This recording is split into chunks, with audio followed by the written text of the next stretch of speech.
အားလုံးပဲမင်္ဂလာပါဒီနေ့မှာတော့ငယ်သီးရင်၄ယောက်ရဲ့တန်ရောစဉ်နဲ့ဆယ်စုနှစ်တစ်ခုကြာအောင်ဖုံးကွယ်ထားခဲ့တဲ့ဝမ်းနည်းစရာအမှန်တရားတစ်ခုအကြောင်းကိုပြောပြပေးသွားမှာပါဇလန်းလီကဂျွန်းမင်းဆိုတဲ့ကောင်လေးစီကစပါတယ်သူကလာမစီပဲမွေးလာလို့အရန်အားနေခဲ့ပေမဲ့မိဘတွေကအိမ်မှာရောင်းပြီးကုပေးခဲ့လို့အသက်ရှင်ခဲ့ရသူပါဂျွန်းမင်းကသူ့ကိုယ်သူတုံးအားတယ်လို့ထင်နေပေမဲ့သူ့မှာတော့အသက်ထက်ချီရတဲ့တငယ်ချင်း၃ယောက်ရှိပါတယ်။အမြဲတမ်းပထမရတဲ့ T-Tron အိမ်ဖို့ပဲဝါသနာပါတဲ့ဘတ်နဲ့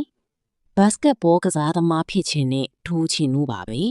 ။သူတို့၄ယောက်ရဲ့အိမ်မက်ကတော့တနေ့မှထိုင်းနိုင်ငံကိုအတူတူခီးထွက်ဖို့ပါပဲ။ဒါပေမဲ့ကံကြမ္မာကရက်ဆက်လွန်းပါတယ်။ကြောင်းပြီးလို့ခရီးထွက်မဲ့နေ့မှာပဲသူတို့စီးမဲ့ကားကမတော်တဆမှုဖြစ်ခဲ့တယ်။ကားထဲမှာဂျွန်မင်းရဲ့ခြေထောက်ကညက်နေခဲ့ပြီး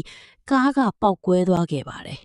။ဂျွန်မင်းကိုမကယ်နိုင်ခဲ့တဲ့အဲ့ဒီနေ့ဟာကြံခဲ့တဲ့တငယ်ချင်း၃ယောက်အတွက်တော့တစ်သက်လုံးမေ့လို့မရတဲ့ငရေးတစ်ခုဖြစ်သွားခဲ့ပါတော့တယ်။အချိန်တွေ10နှစ်တောင်ကြာသွားခဲ့ပြီ။ဒါပေမဲ့ဒိုချင်းကတော့ဂျွန်မင်းတည်သွားတာကိုအခုထိလက်မခံနိုင်သေးပါဘူး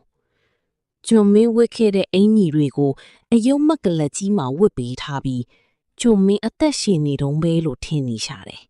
။ထီထရွန်ကတော့ဂျွန်မင်းရဲ့အိမ်မက်တွေကိုအကောင့်ထဲဖော်ပေးဖို့ဒိုချင်းတို့နဲ့အတူထိုင်းနိုင်ငံကိုခရီးထွက်ဖို့ဆုံးဖြတ်လိုက်ပါတယ်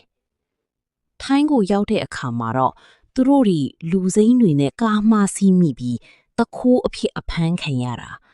ကလတ်ထဲမှာလူရုပ်ကြီးကိုပွေပြီးကခဲ့တာတွေကြောင့်လူမှုကွန်ရက်မှာနာမည်ကြီးစရာကြီးပဲမဟုတ်ပါဘူးသူတို့တွေကလူကုန်ကူးတဲ့ခိုင်းတစ်ခုရဲ့ဖန်စည်းခြင်းကိုခံလိုက်ရပြီးအင်္ဂါစိတ်ပိုင်းတွေထုတ်ယူခံရမဲ့အန္တရာယ်နဲ့ရင်ဆိုင်လိုက်ရပါတယ်ရဲတွေရောက်လာပြီးကဲတင်နိုင်ခဲ့ပေမဲ့ဒူးချင်းကတော့မီးလောင်နေတဲ့အဆောက်အဦထဲမှာကြံနေခဲ့တဲ့ဂျွန်မင်းအယုတ်ကြီးကိုကယ်ဖို့ပြန်ပြေးဝင်သွားခဲ့တယ်။အဲ့ဒီအချိန်မှာထီထရွန်ကဒိုချင်းကိုအမှန်တရားကိုရင်ဆိုင်ဖို့အော်ပြောလိုက်ပါတယ်။ဒိုချင်းဂျွန်မင်းကတည်သွားပြီ။မင်းပွေထားတာအယုတ်ကြီးပဲ။တကယ်တော့ဒိုချင်းဟာဂျွန်မင်းတည်သွားတဲ့နေ့ကသူ့အရန်ကြောက်လို့ဂျွန်မင်းကိုထားခဲ့ပြီးပြေးထွက်လာမိတဲ့အပေါ်သူ့ကိုယ်သူခွင့်မလွတ်နိုင်ဖြစ်နေခဲ့တာပါ။အခုတော့သူဟာဂျွန်မင်းရဲ့အယုတ်ကြီးကိုမီးထဲမှာပဲထားရည်ခဲ့ပြီးအတိတ်ကနာကျင်မှုတွေကိုစွန့်လွတ်လိုက်ပါတော့တယ်။နောက်ဆုံးမှာတော့သူတို့၃ယောက်ဟာဂျွန်မင်းရဲ့အုပ်ခူရှိမှအတူတူရပ်နေကြပါတယ်။အရင်လိုဝမ်းနေနေတာမျိုးမဟုတ်တော့ပဲ